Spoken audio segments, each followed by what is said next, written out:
ریلیز هست که همین رو انجام میدیم.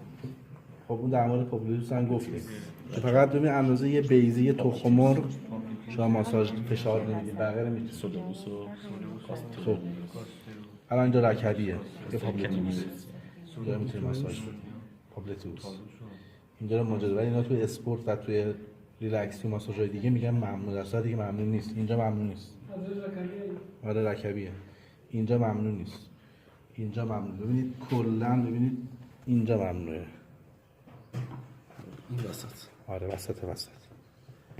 ولی خیلی وقتا میگن که آقا اینجا دیگه دست نزن. خوش قد. میگه طرف میاد اینجوری. شما سوزن میتونید مثلا مثل سوزن، ولی خب نه شرایط نباید بذارن. نباید بذارن. خب این ماساژ رو اینا انجام میدی. اینا رو انجام میدی.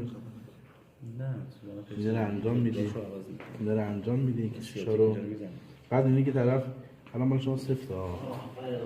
دیگه اپلود نمیزنی؟ من متاسفانه شما من نیستم. خدا باشه.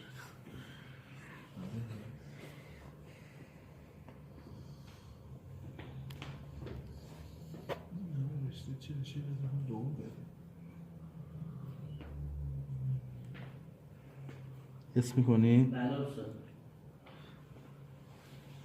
خیلی هم درد داره. این قسمت واقعا دردش زیاده. چون همشون اعصاب. بعد یه سوالی، چرا کسایی که سلولیت دارن مثلا این قسمت خیلی سلولیت جمع میشه؟ آره سلولیت مگه درد داره مگه؟ ریشه عصبی داره بعضی. آره خیلی درد داره. آستانه تحمل افراد متفاوته. آره. الان ببین من همینو که برای بعضیا برم حقوقشون در میاد، ولی برای بعضیا دیگه سابقا خیلی کسی تحمل نمی‌کنه. آستانه تحمل پایین. خیلی این بنده خدا که گفتم این قسمتش سلولیت خیلی زیاد داره، قشنگ اینقدر حالت چربی داره. دست میدم تحمل نمی‌کنه. آره درد داره. سلولیت خیلی درد داره. بدن دیگه قلمبه شده، عصب توشه. درست سلولیت داره ولی عصب هم داره دیگه. تحت فشار قرار میگیره. خود سلولیت عامل فشار بر عصبه. خیلی حالا شما فشار مضاعفه این داغ کرده یه مقدار این قسمت هم سلولیت مونده، این قسمت سمت سلولیت معمولا قسمت پشت رون و باسن و جلو رون و کم ساق و جای دیگه دیده میشه. چیکار کنم مثلا اون آروم شروع کنه باش کار کردن؟ اون برنامه تغذیه میخواد، اون ماساژ میخواد، کشش میخواد، همه اینا رو با هم دیگه میخواد. و کاهش وزن میخواد، همه چی رو داشته باشه. خب ببین این هولوش 10 کیلو خود چای سبز، چای سفید شما گیلان هست میگه چای سفید داره. چای سفید خود آنتی سلولیت قویه. سرکه سیب همینطور آنتی سلولیته. و شکلات تق آنتی سلولیته. قهوه آنتی سلولیته. زیره و غذاهایی که کالری منفی دارن همه آنتی سلولیت هستن. در اینا روغن هایی که مصرف میکنید اول اینا میشن. مثلا روغن قهوه آنتی سلولیته یا ضد سلولیته. زیره، زنجبیل عالیه. خرخون خیلی خوبه، هویج خیلی خوبه.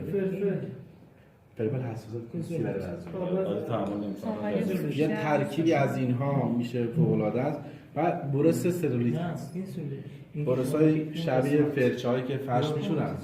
شبیه ایناست که دندونه هم این حالت میگیری میکشه. خب یا از چیز استفاده میکنیم وردنه خودش ریلیز کنه یا رول فوم دیدی زیر پا میذارن یه حرکت انجام میده یا از توپ تنیس میتونه استفاده کنه. سلولیت رو باید پرس شه ولی خوب باید گرم بشه. حرکات کششی به شدت توصیه میشه تو سلولیت که از اون خودش جمع کنه و تغذیه هم رعایت کنه و صبر زیاد داشته. ماساژش سبک خاصیه یا همینا رو انجام بدید؟ ماساژ لاغریه دیگه. شما رول داره، توی ضربه داره، با شدت فرش تخلیه داره، بادکش خیلی کمک میکنه. بادکش لغزان خیلی درد داره، خیلی نمیتونه اونجوری. این مرحله فشاریش گفتم مثلا میتونی از بردنه برس استفاده کنی، بردنه استفاده کنی. تو مرحله تخلیه میتونم بادکش استفاده، بادکش سرد لغزان. و حرکات کشی استفاده کنید. برنامه تغذیه‌اش باید داشته باشه. اون صبور بودن خیلی مهمه که ما ایرانی نداریم. تضمین میخوان هیچ وقت تو ماساژ تضمین نداره. تضمین مسئولیت میاره. کلمه تضمین دیگه مسئولیت میاره. برام میگی تو از من مثلا جلسه 200 تومن پول گرفتی، 10 جلسه هیچ کاری نکردی، 2 میلیون پول گرفتی، خودت گفتی تضمینی